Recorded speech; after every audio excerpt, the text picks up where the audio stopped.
Welcome to Building Ancient Egypt.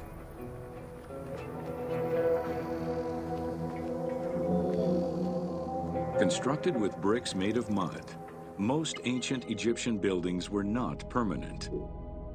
Only religious temples and funerary monuments were meant to stand the ravages of time. For these very important structures, Egyptians used limestone, sandstone, and harder materials, such as granite, quartzite, and travertine. These heavy stone blocks were so prized that they were often transported from quarries located hundreds of kilometers away.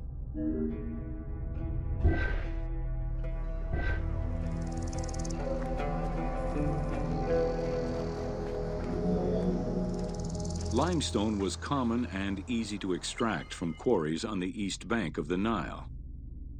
This particular limestone had marine fossils in it, however, preventing it from being easily decorated and polished. Used as the main building material, the structure would then be finished with a finer limestone that was polished smooth and decorated as needed. Limestone was used for the building of the first pyramids and for most of the religious buildings of the Old and Middle Kingdoms.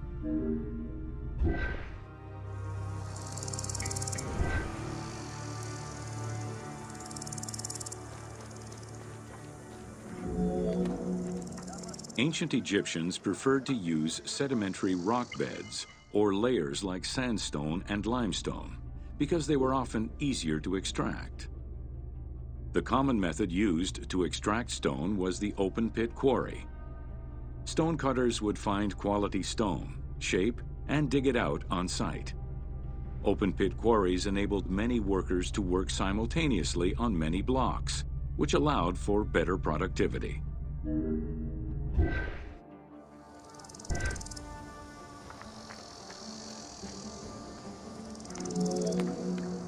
Workers would draw a large grid directly on the stone's surface, taking care to leave a space between the blocks. This allowed them to isolate the different blocks and create a trench that would make the extraction easier. Stoneworkers used iron chisels for hard rock and bronze or copper tools for softer rocks such as limestone. Removing material between each block created a trench line.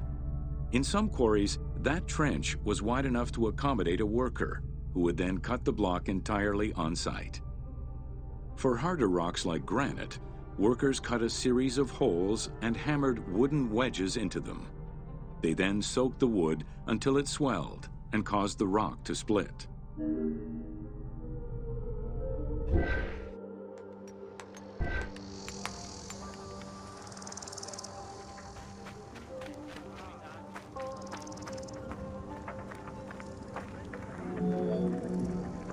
The gallery extraction technique was used when the desired rock was buried under layers of rubble. This method was often necessary in order to find the whiter and finer limestone required for a smoother finish. The first step was for the stoneworkers to create an access pit that would allow them to reach the desired wall of stone. Once a wall of quality stone was exposed, workers could then cut out smaller blocks.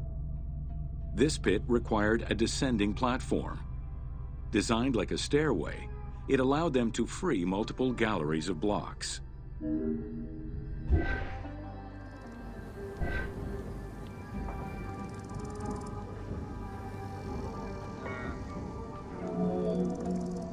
To cut the stone, they created a longitudinal kerf or slit, and then cut the rock at a 90-degree angle. The lower side was determined along the geological layers or by using a horizontal cut. Wooden wedges were inserted in the rock and hammered in. Shock waves were then generated using hammers, fracturing the blocks at the seam.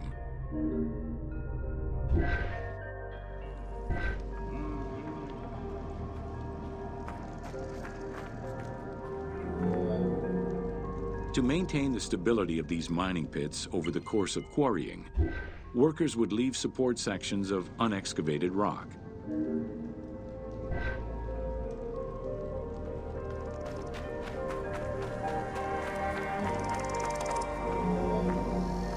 In every quarry, dedicated shrines were established to offer protection for the workers. In particular, Serket, the scorpion goddess, was considered a very powerful deity among quarry workers. Every mine and quarry of ancient Egypt included a scorpion charmer who was said to use magical powers to ward off the dangerous insects and keep the workers safe.